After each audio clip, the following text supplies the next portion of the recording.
Right. Thanks, everyone. Thanks for joining. Welcome to the book presentation series, the first session of that. This is an attempt to engage,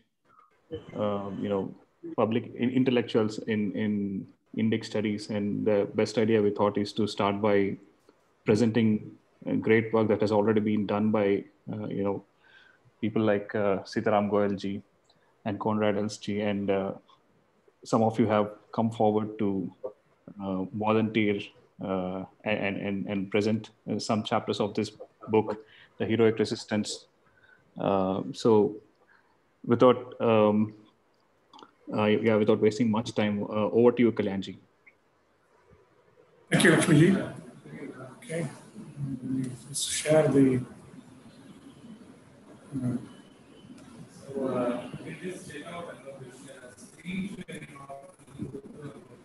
So Kalyanji, one clarification. So would you like questions in between? Would you like questions in between, or would you like them at the end? Discussions or questions when you are presenting? Questions at the end, that'll be better, yeah. All right, all right.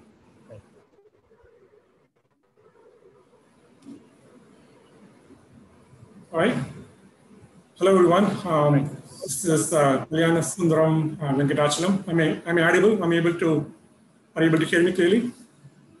Yes, you are. Yeah. Okay. All right.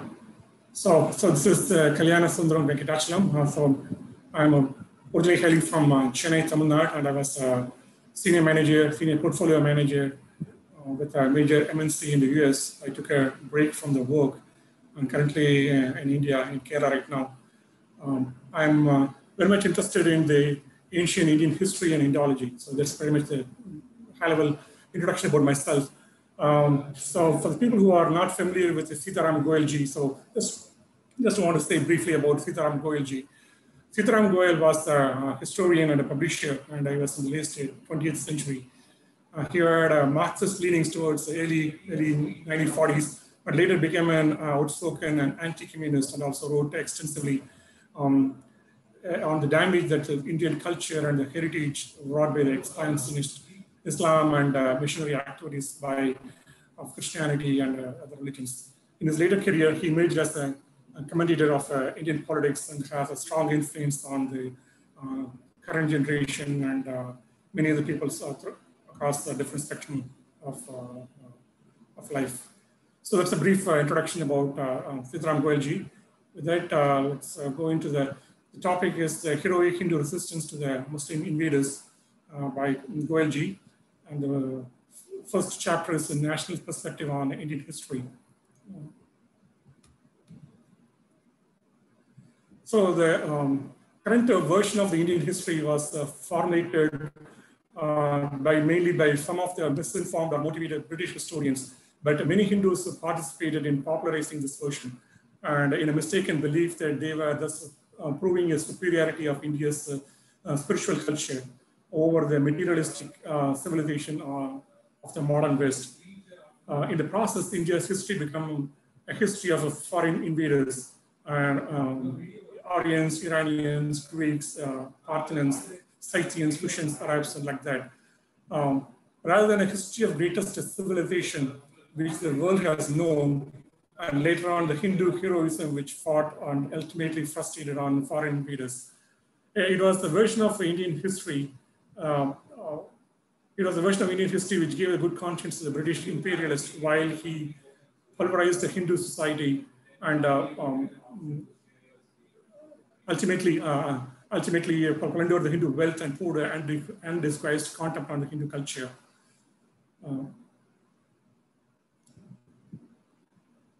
So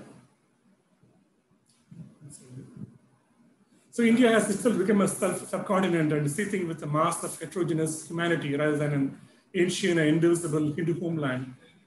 Indian people have become a conglomeration of nationalities, racial groups, and religious communities, which are finding it difficult to coexist in peace rather than a national society, which is trying to reform itself, reclaim some of its unfortunate sections, alienated from it by the successive waves of Islamic, Christian, and modern Western imperialism.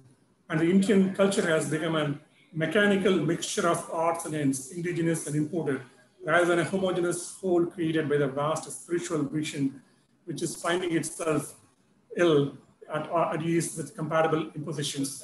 So I can speak from my own experience as well. So because whatever that I have learned from my childhood or from my school days and college days is exactly this forward Indian history. So it matches with when I first read Sitaram Goelji's work, and especially about this topic, and it says how much pervasive it was throughout the society, and how to address them. So it is really, really influential work by Goelji.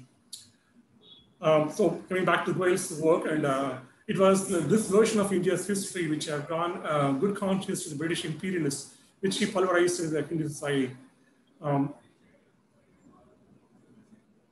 It is the version of Indian history which is being invoked by the fifth columns of Islam, Christianity, and communism, each of which looks forward to the final conquest of this country with the help of foreign finances, if need be, foreign firearms.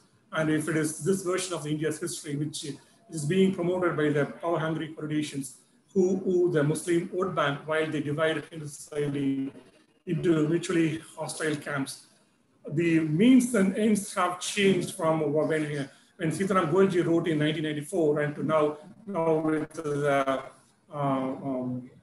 the current version of toolkit being used. So the means and different ways of methodology and delivery has been changed, but the same the Muslim population and the vote bank politics are very much intact actually. So putting the record straight, the Hindu society owes it to the own survival in its present and to the prosperity of its future generation to repudiate this perverse version of India's history and to put the record straight so that no one dares to divorce Hindu spirituality from Hindu heroism, Hindu nation from the Hindu homeland, and the Hindu culture from the national culture of India, Hindu saints, sages, and scholars in general, and Hindu historians in particular, have come to forward to do the duty towards that society and culture and to pay homage to their ancient heritage. Hindu Dharma Sastras have enjoined upon every Hindu to repay according to his or her capacity. According to his or her capacity, the Rishi Rina, that is the debt we owe to our seers and sages by passing on the next generation the Veda and the Itihasa Purana. That is the spiritual and cultural vision of the Sanatana Dharma and the historical tradition of Hindu heroism.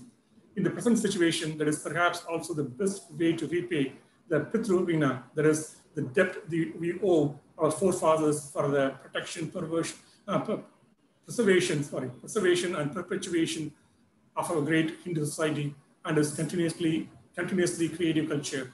So when we talk about the Pitru Rina, one thing that reminds me is until at least the last generation, people of this great Bharata is aware of their Kula Devam. That's one of the things that's very important thing in every family. And that has been completely gone, and in a way it has been unaware by the current generation.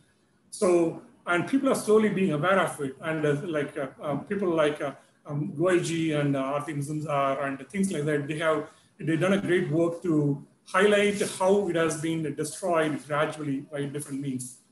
So the latest scholar and historian to repay the Rishi Rina in ample measure is Dr. Ramgopal Mishra, whose monograph has been published recently.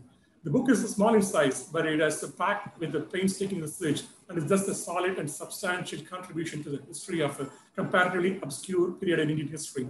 What is more important is the perspective. The present thesis, writes Dr. Mishra in his preface, is an attempt to provide a connected account of the prolonged and sustained efforts made by Indians to stem the tide of early Muslim invaders. The political and military resistance was spread over more than 5.5 centuries till the final collapse in northern India in the last decade of the 12th century AD. For long, historians have emphasized merely the ultimate collapse of the Indians, ignoring completely the resistance offered by them. It is a fact of history that such sustained resistance as encountered by the Muslim arms in India was not faced by them in any other land conquered by them. The Indian resistance had another facet, which was the outcome of the resolute determination of the Indians to preserve the religious and cultural identity. While country after country, from the Straits of Gibraltar to the banks of Indus, witnessed the rapid Islamization of the individual cultures, even northern India managed to survive as a predominantly heathen land even after 5 centuries of Muslim rule. One of the examples I remember while going through this work is that in Goa, if you look at the Portuguese invasion, they completely destroyed the Indian culture and Indian identity in the Goan region.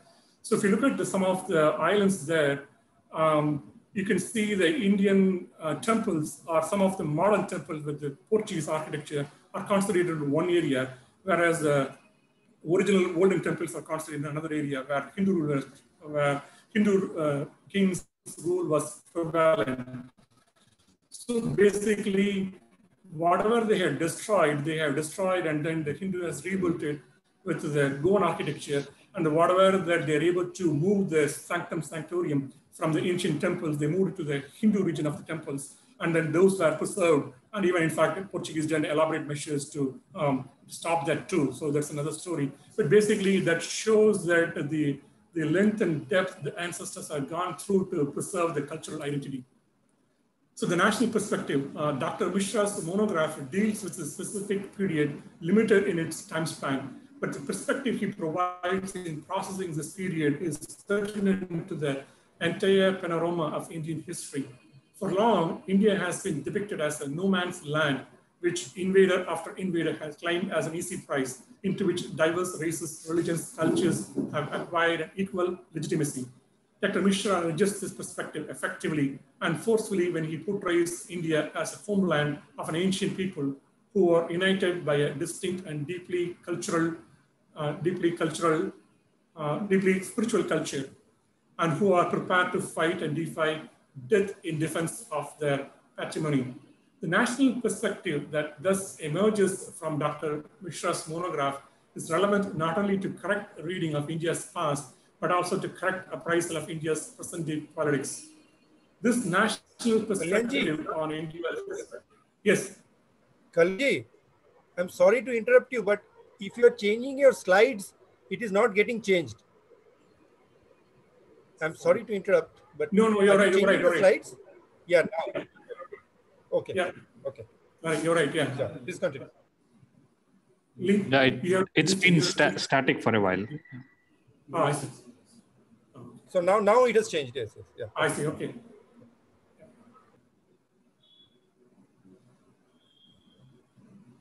Now it is the third slide, right? It's the third slide. Yeah. So I mean, they're putting putting the record straight. Yes. Yeah. Please continue. Thank you. Please continue. So I'm moving to the next one actually. So sorry, I'm sorry. More national perspective. Sorry, I'm on the national perspective slide. The fourth one. Yeah, we can see that. The fourth one. Yes, the fourth one. The national perspective on India's history had been alive and active in our national conscience all through the long drawn struggle against Islamic imperialism, though it had expressed itself more as a religious and cultural idiom rather than as a political ideology. They had come to a sharp focus in course of a Swadeshi movement when the brave resistance offered by the Rajputs on the turning of tables by the Marathas and Sikhs had become a backdrop for the freedom fight being waged against British imperialism. The residues of Islamic imperialism, like the Aligarh school of Muslim politicians, had taken a fight at this reaffirmation of the national perspective and sought protection from the British against the rising tide of Indian nationalism.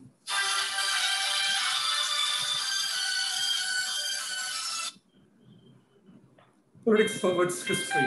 It was only later on the national perspective was frowned upon by the political leadership, which was out to seek Muslim support for the national movement as a shortcut to quick and peaceful transfer of power. The Muslim support failed to materialize. Instead,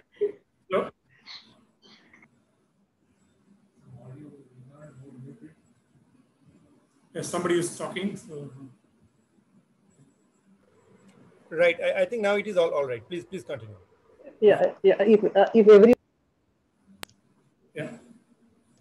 So instead, the Islamic imperialism became a parasitic and a national movement and continued to fatten until it succeeded in partitioning the country. But in the process, the national perspective on Indian history stood subverted in all its essentials. We are now paying the price in the form of renewed aggression from Islamic imperialism and the growing various tendencies within the national fold.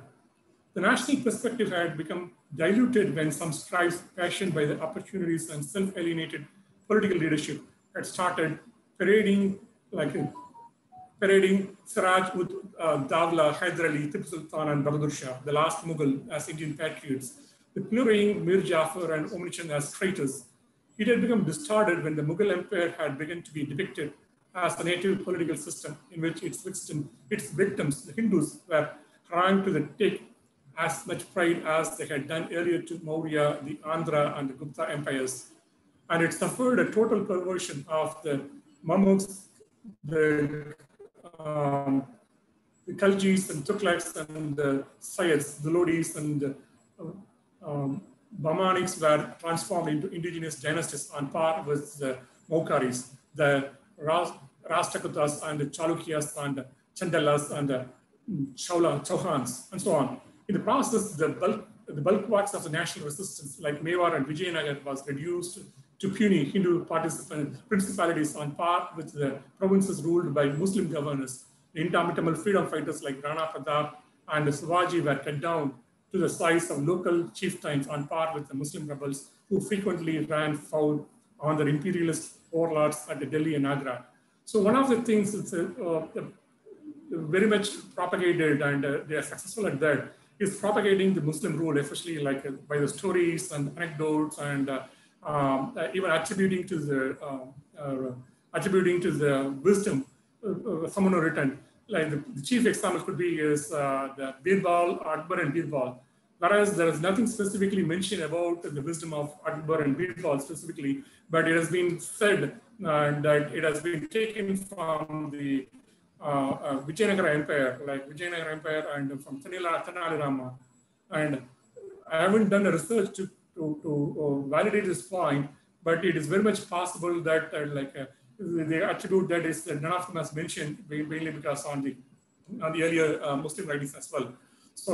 So they have taken the best part of, or the intellectual wisdom of the Hindu kingdoms, and then they attributed to the Mughal kingdom. And they had successfully done that and throughout the 50s, 60s, and 70s, and even later on as well. Insidious image of Hindu personality. Still more serious was the emergence of the insidious image of Hindu personality as a direct result of this loss of the national perspective on Indian history. In due course, most Hindus, particularly the English-educated Hindu elite, have been made to believe that a Hindu is not true to himself, not to his religion and culture, unless one honors as his own heroes all those invaders and crusaders who demolished his temples, desecrated the images of his gods and goddesses, burned his sastras, humiliated his holy men, dishonored his women, pillaged his property, massacred his countrymen en masse, sold his children into slavery, trampled upon every symbol of his religion and culture, and coerced his co-religionists to swear by an aggressive and intolerant dogma glorified as Kalima. 2 shows reverence for an ideology of calculated and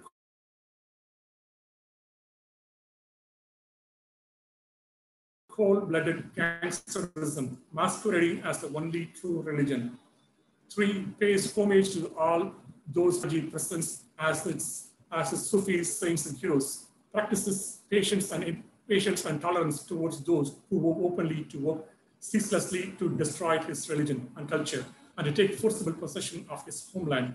And 5 is always prepared to surrender everything he possesses or cherishes in order to avoid violence and bloodshed. And this is the last, obviously Sitaram Goelji has a strong words to portray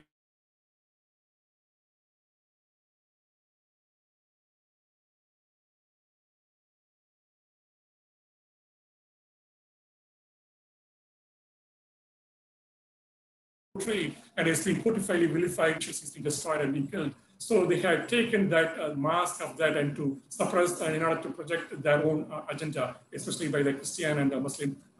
So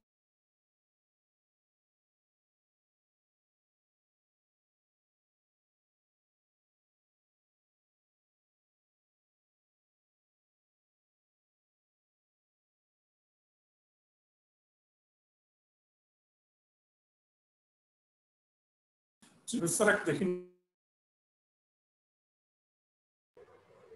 Kalyanji, your voice is getting broken. I mean, we cannot hear many of the words.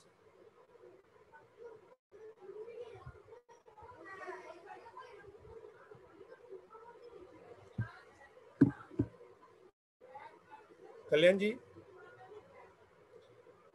I think he is having some trouble. Yes. Let me message him. Okay, Kalyanji, if you are, okay, please, yeah. Right, okay. Yeah. So he has brought out bold relief not only to the fact that Hindus were second to none when it came to making sacrifices for the motherland, but also the fact that Hindus were fighting in defense of something which they valued above their very lives. Every success of Islam, he writes, were against religions which had lost the hold on the minds of people. But in India, the Hindu way of life, symbolized by high moral values of tolerance, truthfulness, and justice, was very much part and parcel of the multitudes of mental and material being. These eternal and moral values of life, which constitute the core of Hinduism, were to sustain in the context of next 5 centuries of Muslim and other 2 centuries of British rule. The conclusion, therefore, seems to inescapable that much of the decline in social and moral values of the Hindu society is the result of not the cause of the foreign subjugation. One of the examples I remembered is that there's a city called Madurai in Tamil Nadu. This is a famous Madurai Meenakshi temple. And the temple was desecrated, and the Mughals tried to take away the sanctorium of the Meenakshi Amman. So when the locals heard about it, they made an elaborate plan so that Meenakshi Amman, the main deity, was not desecrated.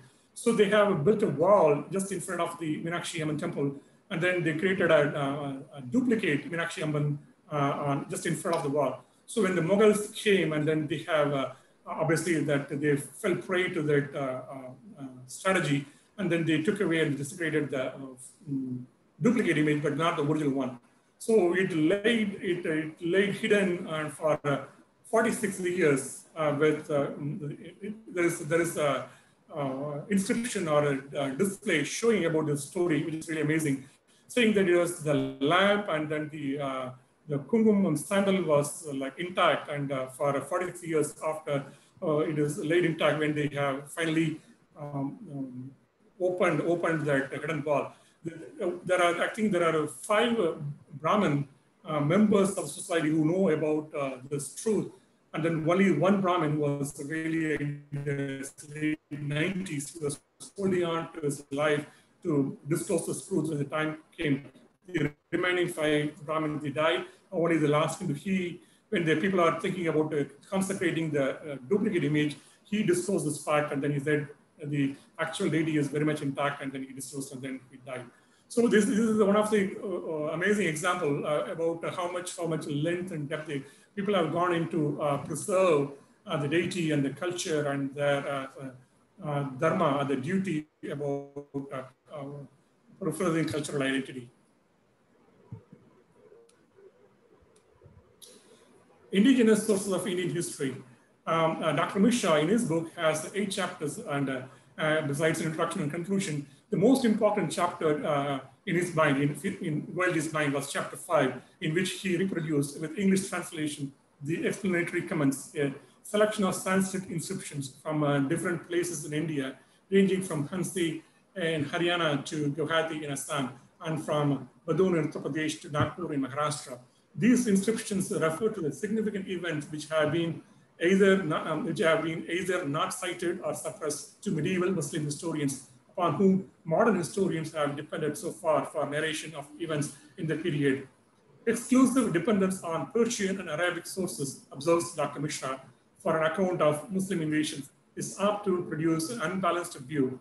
The basic prejudices of the Muslim historians, who mostly belong to the ulama class, against their religions make them reject any other account, however authentic, if it tends to subvert the basic belief in the might of Islam. The victories of the arms of Islam have been elaborately described, while the reserves have either been conveniently omitted or painted as having ended up negationism and tribute. Even when destroyed, only minor details were made available.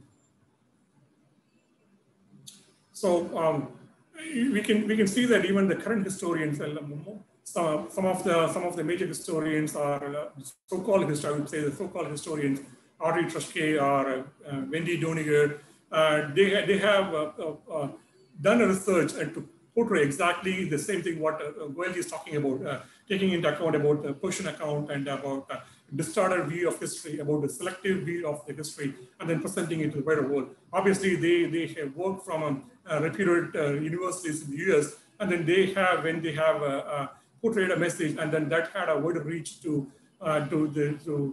convey this distorted view about the Indian history and the Sanatana Dharma, about Hinduism in particular.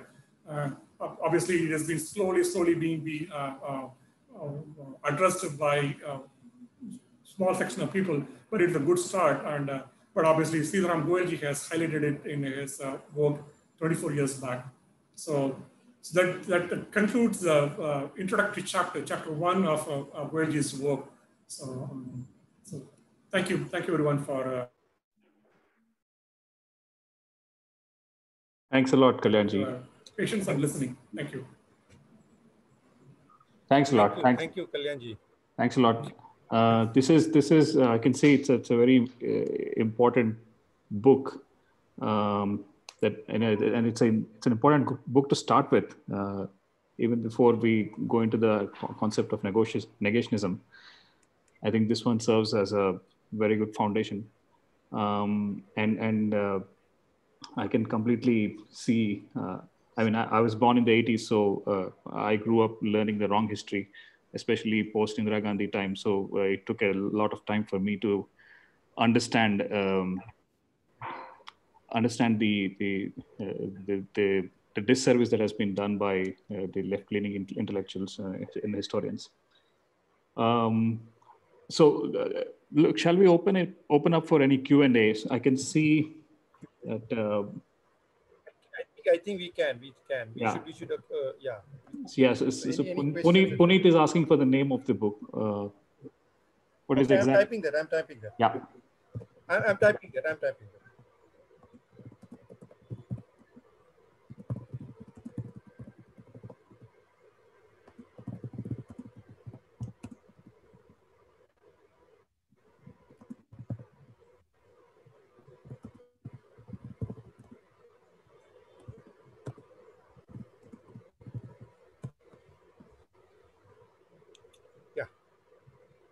So I've typed down the exact name of the book. So Puneetji, I hope it is enough for you to now find the book. Right. So we can now open it up for questions. Kiranji, you have. I had some difficulty joining, but I can hear. Yeah.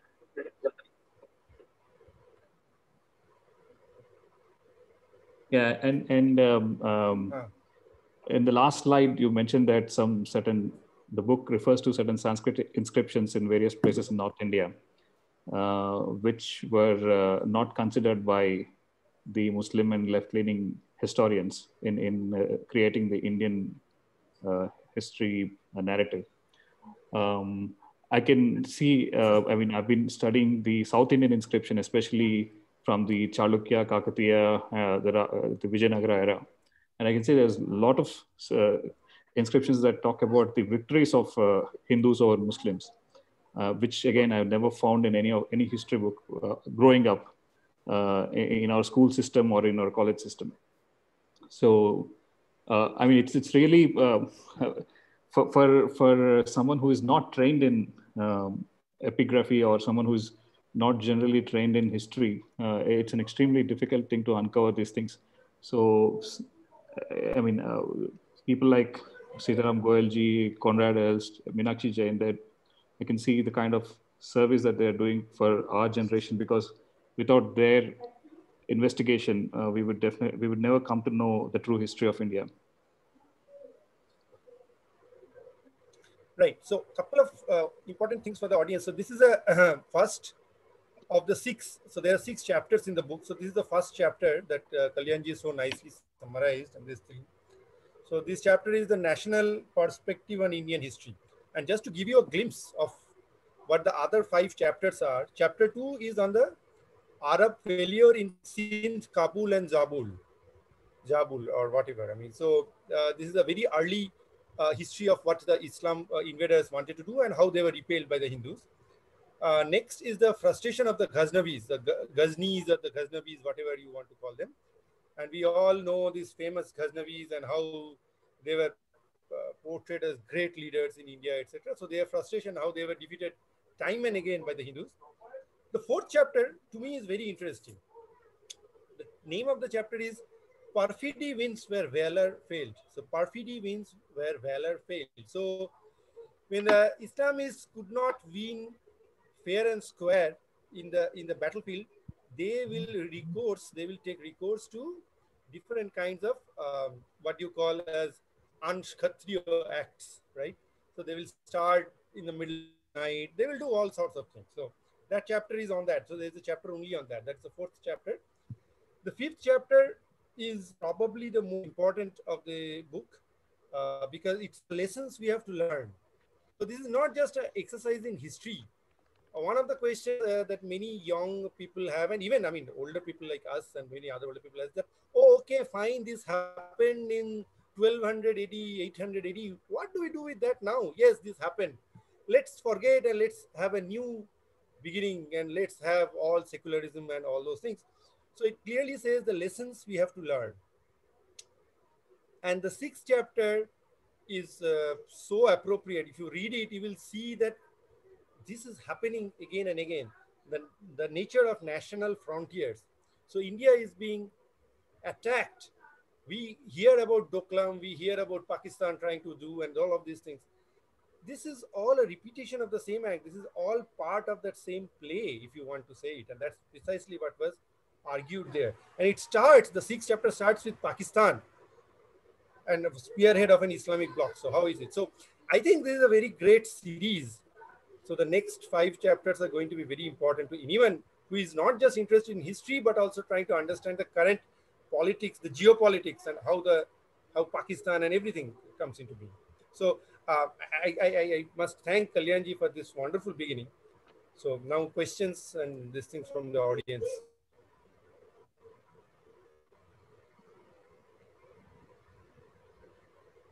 One other thing also that I would like to highlight it is when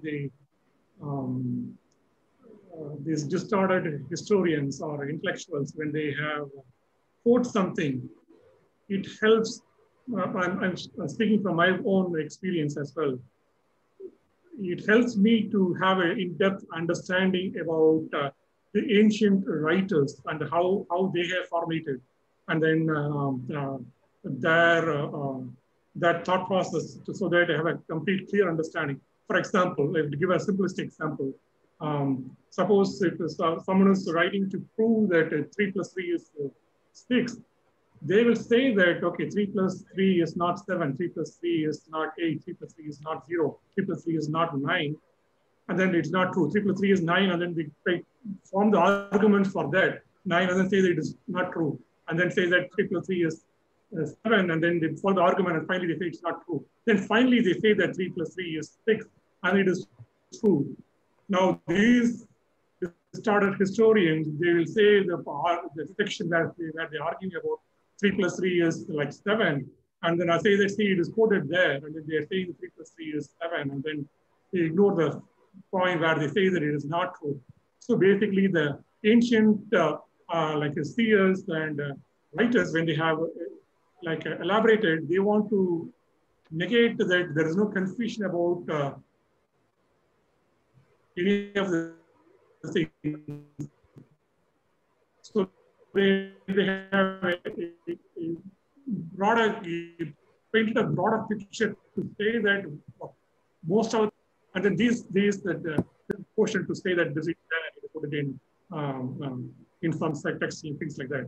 So it helps from our part as well to aware how our own texts have been written in ancient times and to be aware of it, so that when someone is quoting that, we can refute that authoritatively as well. Great. Kalyanji, can I ask a question? Yes. Oh, sure, please. Sir, like one of the things which I see, and I'm sharing from my very recent personal experience. I'm a part of a quizzing group. I'm just used to do a lot of quizzes and all. And in that group, sometimes people start different kind of conversations. So I can start my video. Yeah. So there was a recent conversation where, like, obviously, like, which started with a distorted view of history. And when I tried to counter a bit, they said, like, there was some kind of resistances, but, like, those were not some kind of a fight between Hindus and Muslims or that kind of. These were, like, resistance because there was some kind of a pride, some local things and all those, So that is one aspect which is slightly difficult to, I don't know how to answer that. And second aspect is, like, I mentioned in the chat also, I want to prepare a quiz around this resistance, which, our heroes did. And few of the names like Pratap, Shivaji, those are very well known. But what are other few names which are probably hidden and have not come out, which should be something, which I should prepare as part of that quiz. It will help to enlighten the people. It will help to enlighten the people. Sure. So, I mean, Sure. just to start the answer, I noted down in the chat that this book itself contains lots of such examples. I mean, by the book, I mean Sitaram Goel's book, and Ram Gopal Mishra's book contains, of course, it's much more detailed. It contains many such things. But yeah, Kalyanji, please go ahead. Go ahead, because yeah. So Puneet, there are so many tales or recorded facts of history where Hindus have given tough resistance to Muslims. For example, I can speak for South India because I've been researching on that. The very first invasion that happened was by the Khiljis and the Tughlaqs, right? And they established a sultanate temporarily by defeating the Kakatiya Empire, and further they went down and they also overthrew the Madurai Empire. But within a very short period, within a period of less than a decade, the entire sultanate, which was established with so much of bloodshed and so much of atrocities, were overthrown, not by an emperor, but by the by the subordinate groups who were serving the emperor, because the emperor was no longer there. He was killed and he was taken captive and he was killed. So the subordinates who were driven away into the forest, they all formed bandit bands, and they raised a huge resistance against this. So in fact, the Vijayanagara Empire, the great Vijayanagara Empire, was made possible because of this resistance. So the two brothers led this resistance. They are the Musunuri brothers, the Kapai Naidu and the Prolai Naidu.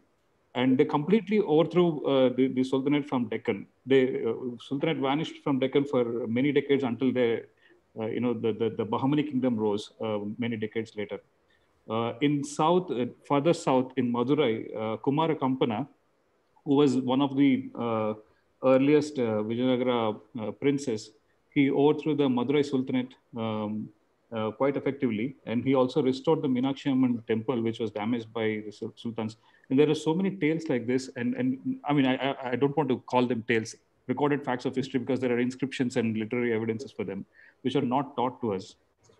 And I'm sure there must be so many in North India as well. For example, in Assam, a lot of people don't know, but the Ahom dynasty overthrew, they gave very tough resistance to Aurangzeb. They never let the Mughals step on the Assamese land for 80 years, I think, before Lachit Borphukan is the noted hero there. So we'll find so many tales. I think it's a good, I think it's good if we can, read through these books and other sources and collate all these names and what they've done and document them so that we can, I mean, if you're conducting a quiz, that's a fantastic thing. I mean, I would love to be part of it sometime. No, I'll definitely. Yeah, even the So the Ahom kingdom, if we study the history of Ahom kingdom, it has been always a resistance to the Mughals. In fact, the entire whatever later happened of the evacuation of the Bengalis from the Ahoms do not stem from the fact that it was a Bengali Assamese problem. It stems from the cultural fact that they believe that the Bengal kingdom subjugated to the Mughals. The Ahoms did not. The Ahoms never did that. So it was the fact that they believe that anything on the western side of the Brahmaputra have subjugated, but Brahmaputra is a leader. And the Brahmaputra river, they will never allow it. Even the fact that in the undivided Bengal, Mymensingh was supposed to be the biggest district of the entire Bengal. The district name Mymensingh is Mansingh could not capture it. So the most powerful general, Mughal general, could not capture the district. So that's why the thing is Mymensingh. So that's how the original naming came from for a particular district. So it has been that part has always been a huge resistance.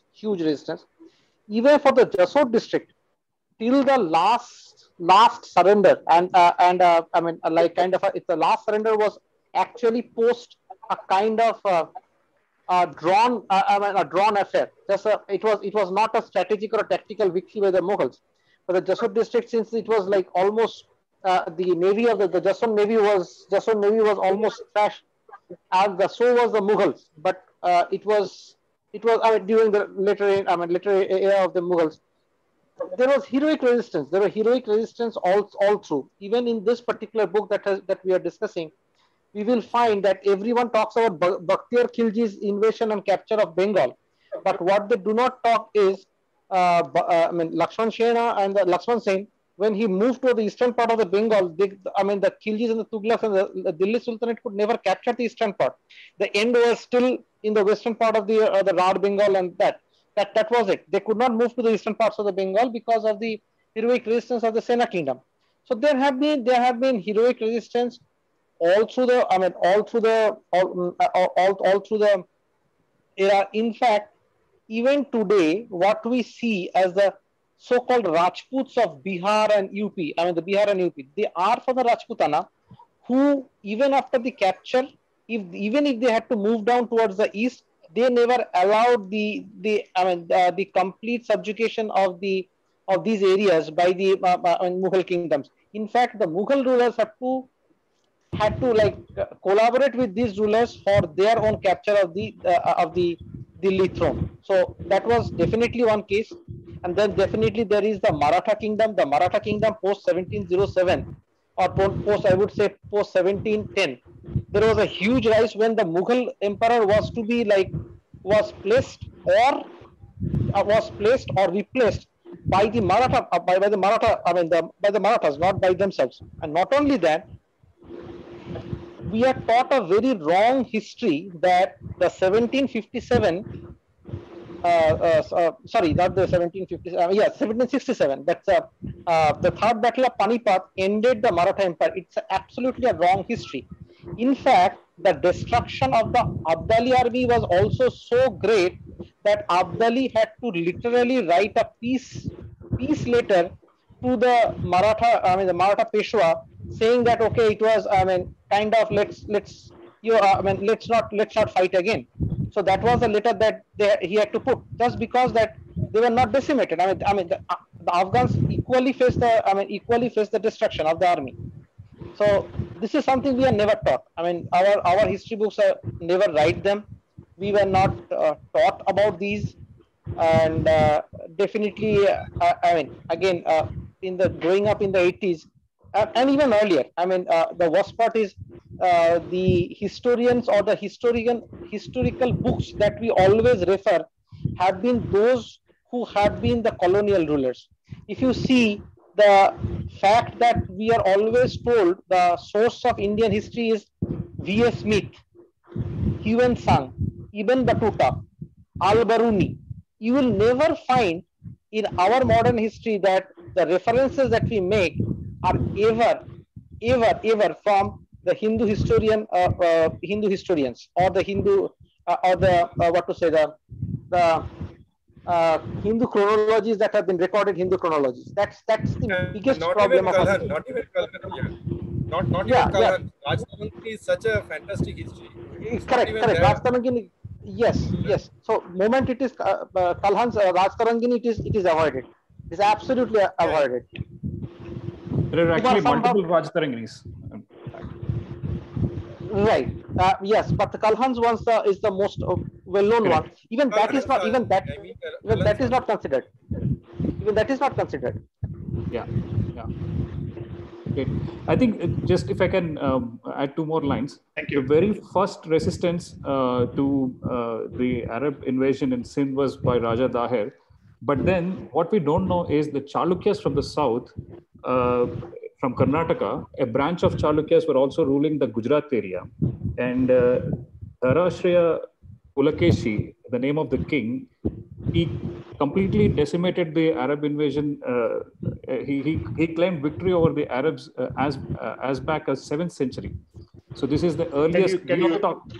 Yeah, sorry. Can you repeat the name? Can you repeat the name of that Chalukyas? That king you mentioned. Okay. I think it is Jayashriya Pulakeshi. There are 3 Pulakeshis. This is Jayash, but I can message you privately because I'm not sure if it is Jayashriya or Dharashriya. But basically, he is the cousin of the one of the Pulakeshis who established the Badami Chalukya kingdom. He calls them Tajikas. So because Arabs came through Tajikistan at that time, so he calls them Tajikas. But basically, he defeated the Arab invasion, and he also levies a tax on them. So he also levies a tax on them, and he starts collecting tax from them. Anyone who enters the land or wants to do any kind of business, he was completely in control of that. And as Avijit said, after the third battle of Panipat, actually the Maratha Empire rose, and the Mughal rule was restricted to, as they say, Delhi to Palam is the rule of Shah Alam. Shah Alam's rule was limited to just Delhi to Palam, which is like few kilometers and not more than that, because the Marathas were controlling the entire Mughal Empire. Right. Exactly. Yeah. Puneet, I'll give you the name exact name later, maybe because there are 3 Pulakeshis. I don't want to confuse. Someone asked. Sudhanshuji, he has some comment. I've been trying to unmute you. Sudhanshuji, you can unmute yourself and try to speak. I mean, you have some questions. Sudhanshu Singh. His question is that, one of his points is that one argument against including invasions of Islamic generals in school textbooks is that it will negatively impact young kids who will develop prejudice against present Muslims for deeds of earlier invaders. How do we address this? Oh, okay. Sudhanshuji cannot say because it's raining here. Yeah. So how do we address that by knowing the history we are prejudicing? Okay. No, but then all so-called Hindu atrocities and the degradation of Hindu society, the caste problems and all, they are being publicly discussed, right? So Hindus, we are not complaining about it. So why should they complain if something wrong was done by Muslims in the past, and it is being recorded in history and it is being taught? Why should they have a problem?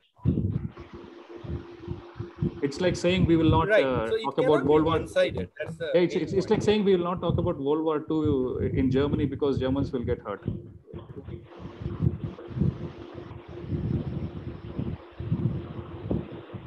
Exactly. Yeah.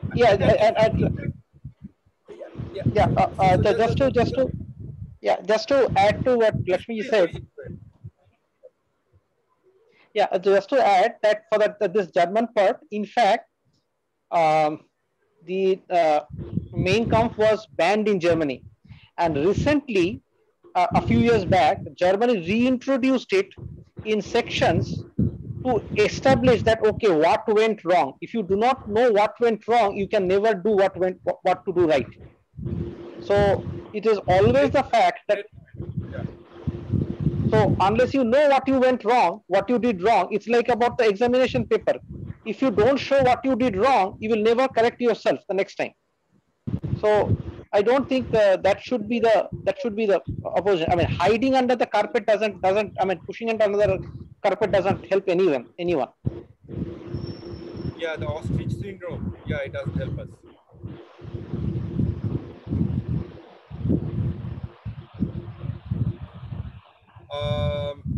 Okay, Aditya Dhopatkarji, you want to be unmuted and put in your comments? Aditya Dhopatkarji? Yes, I have unmuted. I mean, am I audible? Yes, you are audible. Yes. So my question was regarding Balochistan and some more parts of Northwest Frontier Bharat. So there are many parts over there which have had a successful resistance, but somehow we end up only remembering Afghanistan out of all of them.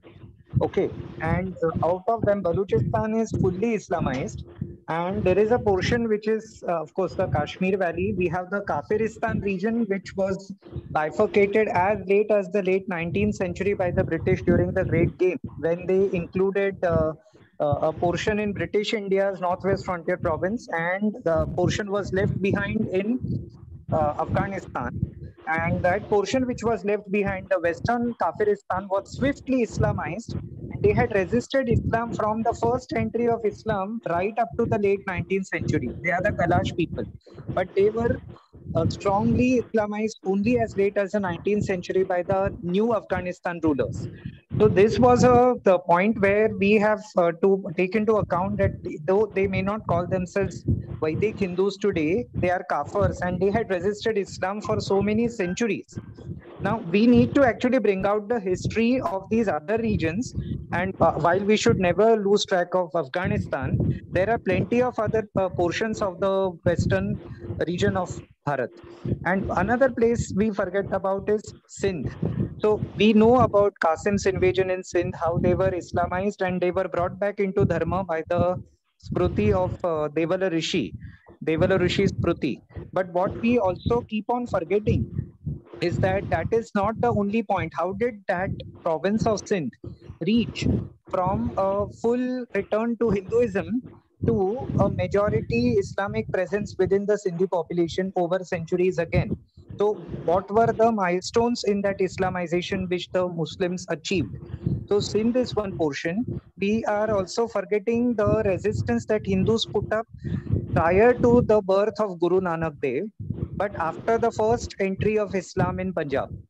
So how did the Hindus survive? So the pre-Sikh edition of Hindu resistance in Punjab. So we talked of Afghanistan, but we need to know about Balochistan. We need to know about Jammu. We need to know about Kashmir. We need to know about Sindh. We need to know about Punjab. So all of these together form the bulwark of the northwest of India. We also should know how Kutch has resisted. So Kutch is often treated as something which is half Gujarati and half Sindhi, though the language matches Sindhi much more. But what is the reason that Sindh went away into the Pakistan project, but Kutch remained with Bharat? So this is a point we need to know. These are all parts of the western coast of India. And there is something very significant about the border region between Maharashtra and Gujarat. If we travel along the Western Railway, we know that we have a bandar there, a port there by the name Sanjan, which was where the Zoroastrian Parsis had landed and got refuge under the king of that time, Jadav Rana. But we also forget that this is the first part of Akhanda Bharat to actually have an Islamic invasion happen, which was a naval invasion and which was not successful and which was repelled. We treat Qasim as the first invasion. In reality, it was the first successful invasion in the sense that it could kill the Hindu king and abduct the Hindu women and Islamize the province, which was then reversed. But it was able to occupy a significant part of Bharat, and the Muslims had pushed all the way up to what is today's Bhavnagar at the start of the regular central Gujarat and Kathiawad region, where the first university that was destroyed was Vallabhi, which had both a Vedic and Jain presence. And that was centuries before Khilji and Nalanda. Centuries before that. So Vallabhi was destroyed, and the invader was Junaid, who was the Arab commander left behind by Qasim's forces. So this too is Western India.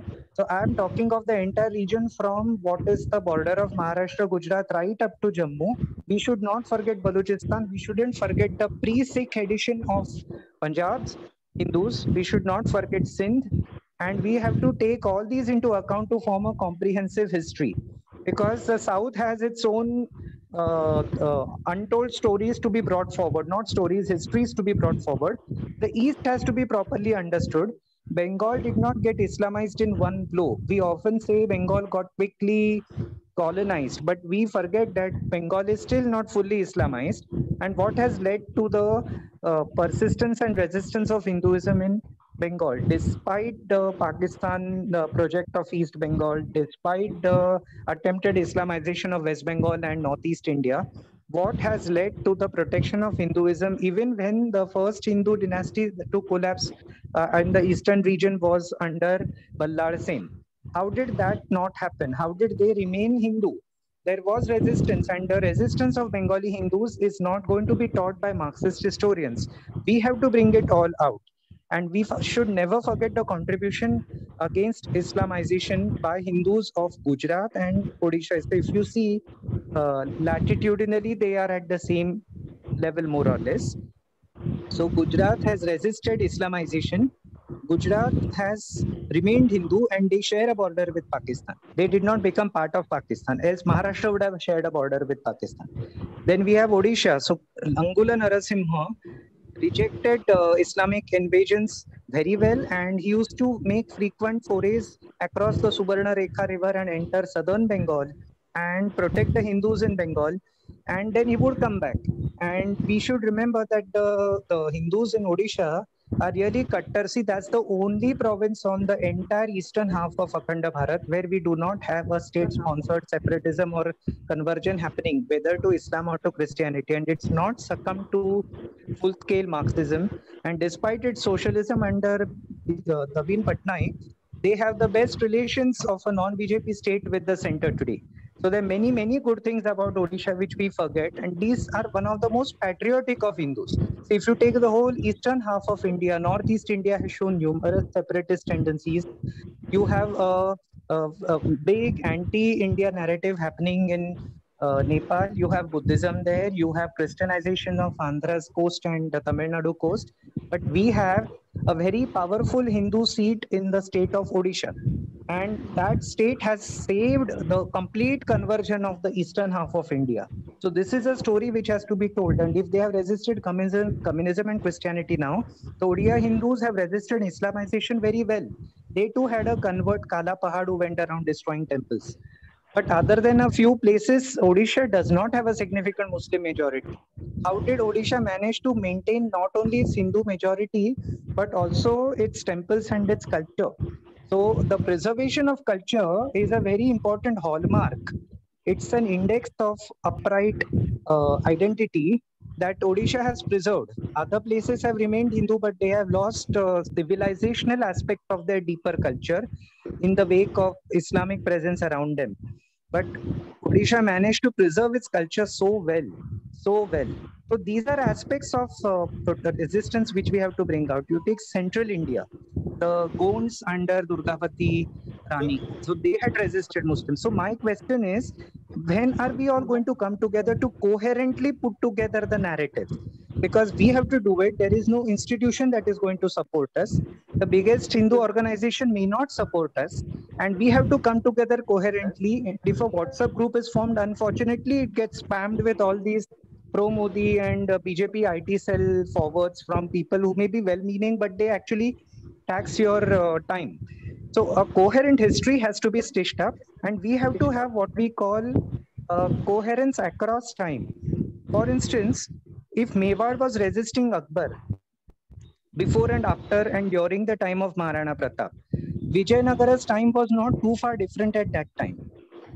So why was there no attempt made by the Vijayanagara and the Mewar people to connect with each other? Was there absolutely no communication? Weren't there traveling pilgrims who would convey ideas to each other's kingdoms?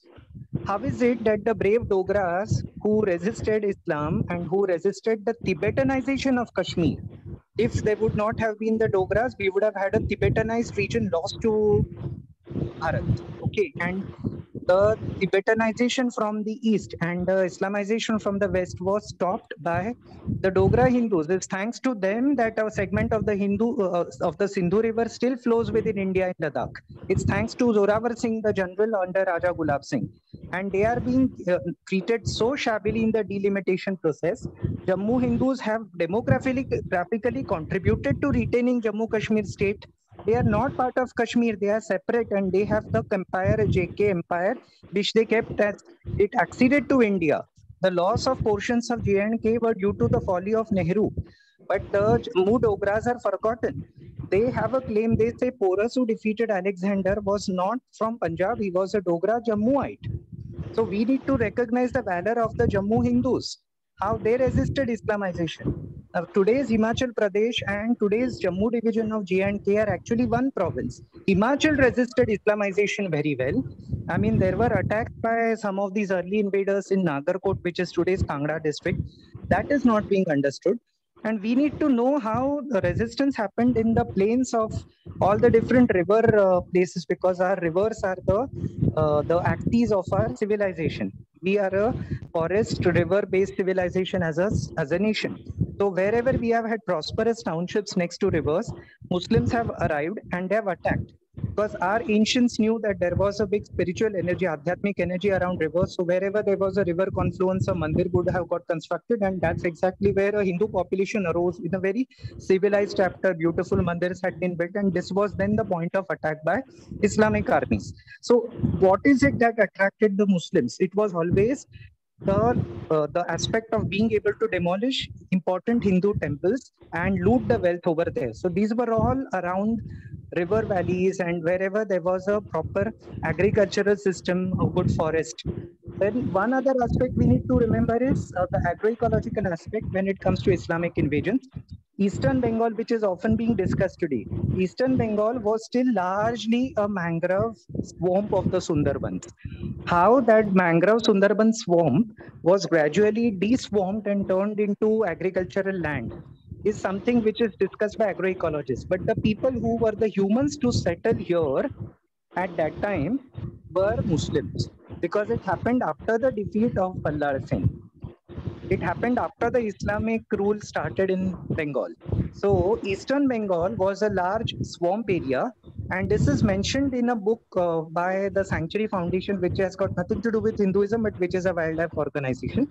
They have a book where they have described the Sundarbans heritage, where it is very clearly mentioned. This is studied by both the Bangladeshi and West Bengal historians, both sides of the border, and they themselves are left-oriented. So they have got nothing to do to support the Hindu project. But we have to understand that the East Bengal region was a swamp which was turned into a habitable land, and this was colonized by the Muslims who came in after Ballar Singh was defeated. So that is how the Islamization of East Bengal happened. It was not only because of some so-called weak resistance by Hindus.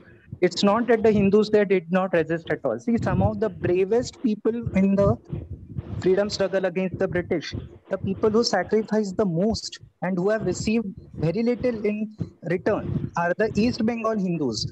So be they the revolutionaries of the Anushilan Samiti, this has to be brought up, you know. They were Satyagrahis, they were there under Gandhi, they were there supporting Savarkar. So we need to stitch this together. Aditya, what you are saying is so fantastic. In fact, I mean, I just cannot resist saying this. One of the aims of forming this academy is to bring out such history writing. So if people like you can join and can bring this out, so we can have sessions on this, right? So what you are saying is so important, that the true history and why Odisha is so unique and why Bengal is not what it is looked upon as. So these are true histories that if you can bring out, and one of the as I said, one of the aims of VOI Academy is that Let me just say one more thing, sir. If you take the south of India, sir, if you take the south of India, I'm saying we should actually elaborate on each of these topics. South India, yes. Odisha, So I'm more Bengal, interested in not just rediscovering the lost histories. You know, we have to correlate things across the timeline. No. Like what was happening in Mewad, what was happening in Vijayanagar, it was at the same time. It was at the same time. Right. Absolutely. Aditya, I think you spoke about the agriculturalization of Sundarbans. Richard Eaton, who is a Marxist historian, actually praises it as the Muslim enterprise. He says, it's because they are the ones who brought that forest area into a proper economy, and they were the ones who cultivated there and brought, economic benefits. So even that aspect is being misinterpreted. And now, we have a way of countering this. See, on one hand, the people who oppose Hindus are the left historians who promote the agriculturalization of East Bengal as a great Muslim enterprise and a progressive thought. But these same leftist people are the people who oppose every form of development otherwise for the sake of protection of ecology. So how is there coherence in these two aspects of leftist attitudes? This is not there. The second thing is, if indeed we treat the reduction of forest cover for the sake of increasing agricultural land as a mark of progress, which can be opposed by a neutral ecologist as a perspective. But if we take that into account, then we have enough accounts in ancient Hindu history when we had Aryavarta and where Bihar Angadesha was also turned from a swamp into a fertile place. So it has happened. It has happened all through. I can speak from South Indian perspective. It has happened in every century and in every region. So all the deltas of the Andhra rivers, all the deltas of coastal Andhra, where the rivers enter the sea, there have deltas over there which have turned into fertile agricultural places. We have the Konasima region of Andhra where the Godavari has split into north and south. So that's where we have agriculture, where we still have the Goringa Wildlife Sanctuary. Absolutely. Arnab, sorry, you were saying something. Yeah. I am saying when you say there are enough accounts on this, can we have a session on this later on? So absolutely. Session, So yes. Yeah. So Aditya, thanks a lot for enlightening us. This is. May I complete one last point, please? One last point about 2 points of South India. See, the Travancore kingdom of Kerala is probably the most important. The northern kingdoms of today's Kerala were bickering with each other, and they sought help of the mercantile armies which came in the form of East India companies. But the southern kingdom of Travancore, which included today's Kanyakumari part of Tamil Nadu, actually held on to traditions far well, and Dutch were dealt with very well by Kerala. And it is because of the presence of Travancore that Kerala did not get fully Christianized and fully Islamized. Now, the point is, the Travancore kingdom was able to resist the onslaught of Tipu Sultan. So Tipu Sultan was more successful in the north. Unfortunately, it is his converts which later caused the Mapala rebellion, which completes 100 years this year. And it is these converts which are now spearheading the Islamization of Kerala. It is being resisted by the South. That's the only place where the BJP has a better prospect. And which is the fold in Kerala where the Tipu army was stopped. Otherwise, they would have gone up to Travancore. The Travancore Hindus offered a resistance. It was the Nair-led forces under Nidum Kotta. Nidum Kotta should be treated as a Tirtha Sthala. And what prevented the Islamization of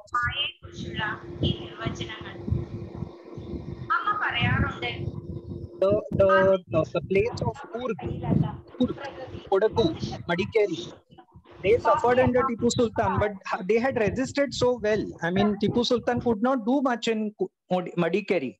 So we have to bring all these things together. The problem is we are writing histories in isolation. We are not writing histories in the timeline that is required. What was happening in Assam at this time? What was happening in Bihar at this time? What was happening in Himachal Pradesh at this time? Which small principality in Jammu resisted some Muslim invader? What happened at that time in Goa? What happened somewhere else? You know, this has to be brought forward. This is not happening. So I would rather play emphasis on bringing things across in one timeline. Our timeline coherence is missing. Otherwise, we will not have a narrative coming up. Once you bring up the timeline, this thing, everything falls into place and all the beads become part of a necklace. Sorry, just to interrupt you, for only one thing. It was Yes. not Ballal Sen who got defeated. Actually, the Bihar part, I mean, Bihar, since it's Anga, Banga, Kalinga. Yes, yes, So it yes. was the Anga part was first got a problem with during Lakshman Sen, son of Ballal Sen, and then Okay, it was okay. Actually Lakshman Sen was the first guy who could resist the Khilji invasion further. So he protected the Bengal. So Ballal Sen was the second ruler. His son Lakshman Sen was, then he was actually, Lakshman Sen was betrayed and he had to move east. But the eastern part, so by the way, when we say eastern part of Bengal is not Bangladesh of today. Eastern part of Bengal means at that point of time is anything east of Rajmahal was considered Eastern Bengal. So Rad Bengal is the western part of Bhagirathi Hooghly, and Rad Bengal, that is the west, and beyond that is the east. Now the Eastern Bengal actually, East Bengal actually means the Bhagirathi Hooghly to the Brahmaputra. That's the Bengal belt. So we would even include North 24 Parganas maybe in that. Yeah, everything. Yes. Actually, North 24 Parganas are a British creation. Basically, that district, the 24 Parganas and the Jasur district was under the ruler of the Jasur Bhuiyas. The 12 Bhuiyas who ultimately divided Bengal and ruled. The Jasur Bhuiya was ruling the 24 Parganas and the Jasur Khulna belt. So that's how that's the part. Yeah, but what you said is fine on the chronological thing. I agree. Great, great, Abhijit and Aditya. So, see, this is quite enlightening. The only problem is we won't be able to, discuss everything in one session. So, what we can do is this is a very good start. This is a very good start, and the insights that Aditya that you gave were fantastic. Abhijit, you are pretty good when it comes to Bengal. So, you are the expert there. So, what we can do is probably as Aditya suggested. Maybe we can connect offline and probably chalk out the timeline. And as you said, connecting all the regions at once. What happened in this particular century across India and how they were interacting, and was there any collaboration in their resistance and all that. And probably we can have future sessions on these topics. So that we can on that Kalakhanda at a time, one Kalakhanda at a time. Like this is what happened after the death of Maharana Pratap and before the rise of Shivaji Maharaj. So that can be like one Kalakhanda, so to say, or the period between Gauri and Ghazni. Absolutely. So we can put some structure around it and include them in one of the upcoming sessions, so that we can focus on them, and probably at some point we can we can put them in the form of blogs or short YouTube videos, or even maybe at the end of the day, maybe a book, a comprehensive book. Why not? Yes, definitely. Actually, in fact, today was the start. Definitely, today was the start of what existed and what is the problem. So the next week would be on the Arab invasion and the failure of Arab invasion and Kabul and Zamla, which gives us the perspectives of the 7th century AD, which was the start. Because if you see, the Islamic invasion basically started in the late 6th century. That's when, and the next century was when they tried to propagate. So the failure of the Arab invasions and the Kabul Zamla area area thing would be the 7th century. So we can cover the 7th century in the next 7th century or maybe 8th, and then move into the 9th, 10th, and 11th century with the Ghaznavids. That would cover the Ghaznavids, 9th, 10th, and 11th century. And one input, we should know the main ruler of each place, which converted to Islam. So So this in will fact, be we covered, need to Aditya document ji, this for Lakshadweep. Yeah, Aditya I would ji, suggest. Sorry, Arnab, just 1 minute. I would suggest let's go ahead with the structure of this book to start with, because the book has only 6 chapters and we are done with 1 chapter. Kalyanji very beautifully explained the first chapter.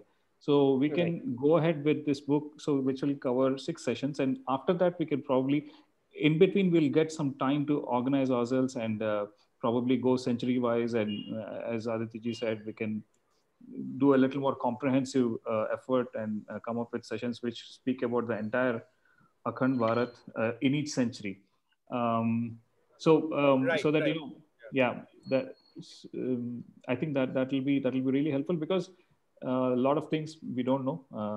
Most of us are only blindsided by whatever history is told to us. And in this period, we will also see Hindu kings have fought each other. When Islam was absolutely. Absolutely. Even sportingly, there was some clash between Kalinga and I think Andhra, or some part of the Pallava. So many. Just like that, it led to nothing. So many. In fact, the fight with the Tripuri kingdom, which is basically modern day Jabalpur, Tripuri kingdom under Lakshmikarna Dev, and the Pala kingdom. And the Pala kingdom at that time, the Pala was Magadha, not the Bengal. The Bengal had the rulers. Now the Bengal had that story has been very beautifully explained in one of the novels by Sharadendu Chattopadhyay. He is one of the authors who wrote historic novels. So the way, in fact, there was the Karnataka ruler, the Kannada ruler was asking Lakshmikarna Dev to stop all these matrimonial alliance fights and combine together to fight with Sindh. So that was the proposal from Karnataka, but which didn't materialize because they were fighting with the petty politics of their on their prestiges of the Tripuri kingdom. Tripuri kingdom is basically what they're talking about, the kingdom between Son River, the start of the Son River, and the Narmada, which is nothing but modern day Jabalpur. No, we have so many examples in South. They fought all the time amongst themselves. So great. Guys, so we are losing participants. So I think people are, we overshot the time as well. So people are dialing off. But I think Mahesh raised his hand. So Mahesh, do you have a question?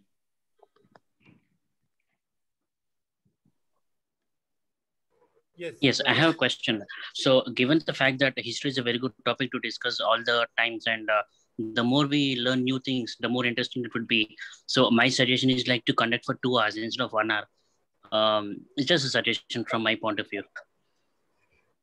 Maheshji, believe me, many of us would have liked that, but we have to keep in constraint of the other time. So that is why what we are planning is we will have this every week, and we will try to keep it 1 hour. Maybe it will overshoot by 15-20 minutes. But if you plan for 2 hours, 7:30 to 9:30 will be a problem. So, but we will do it every week. Like this has been planned for every week. And as I said, and I'm repeating again, the idea of this Voice of India Academy is to promote such history thinking. If you call it under that banner, to bring out the new history. So please, anybody feels free to join us, please contact any one of us. We will have these sessions. This is one book, 6 chapters. Aditya ji has so much input. Avijit ji has so much input. So we can, have sessions every week. So yeah, continue. Let us try to restrict it to 1 hour, at most 1.5 hours. Otherwise, people may. Continued engagement is better than having 1 or 2 sessions which last for 3 hours. So let's try to be. Let's try to get together every Saturday and. That is what it is.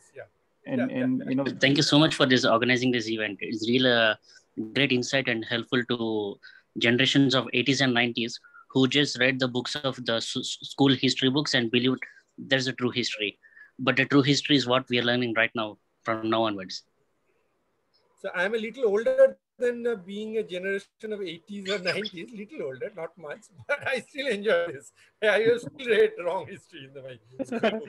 So No, actually, yeah. So fact, I can give you a small background of the history that how we write and all.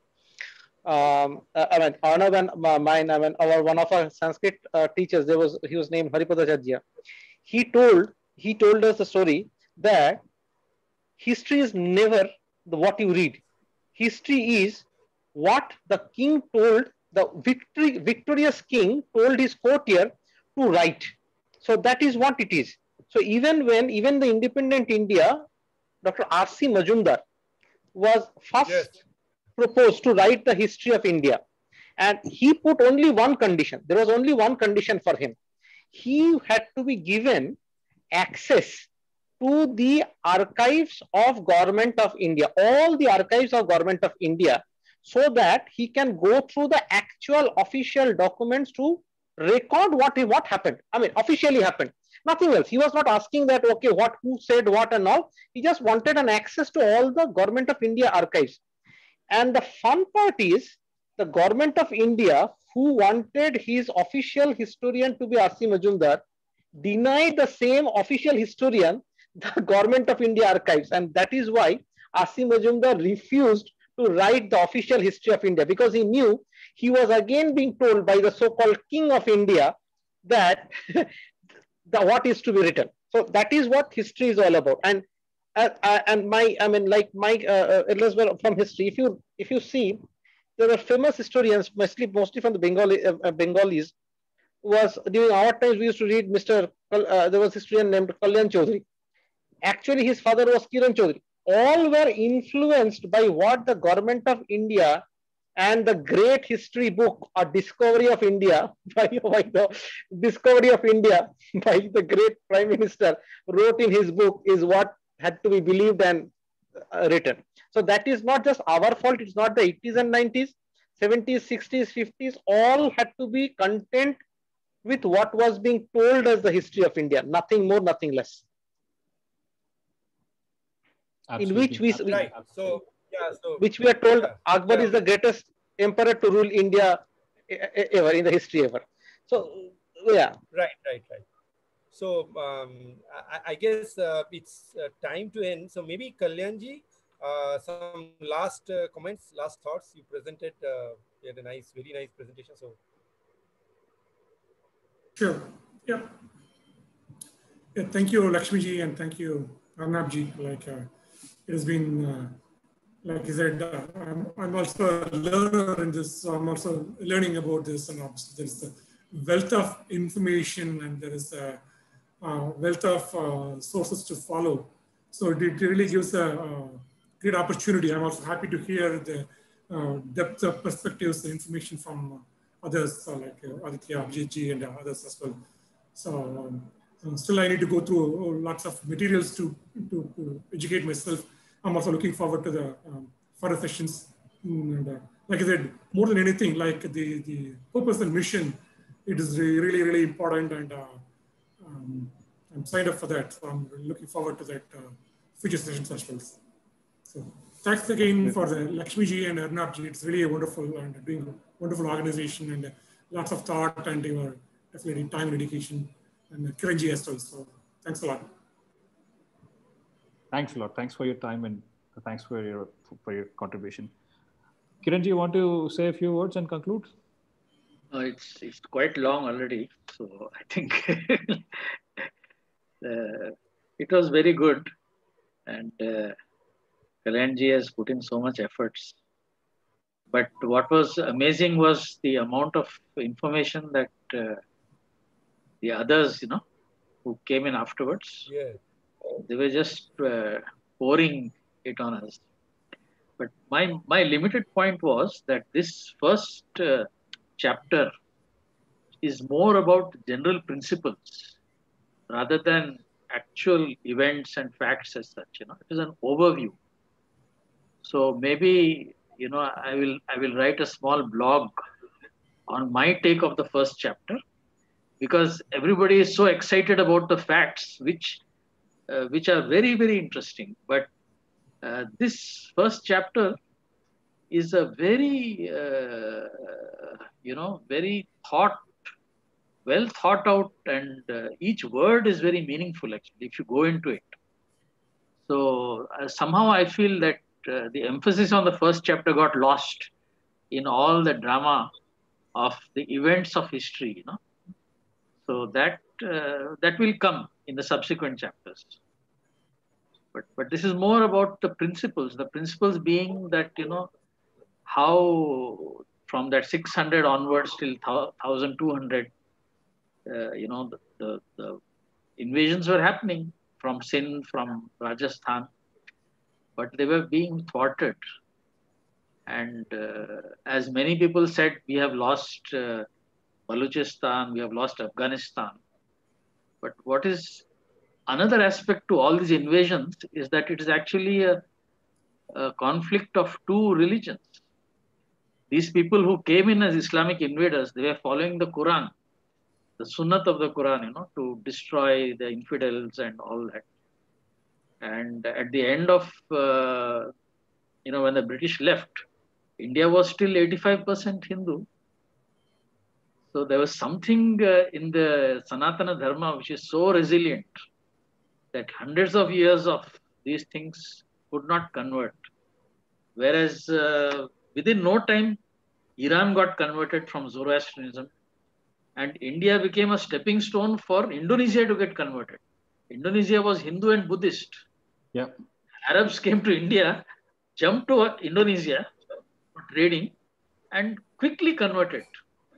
Afghanistan got converted. But what is it in India that is so resilient? That is a very interesting thing to understand. And then, of course,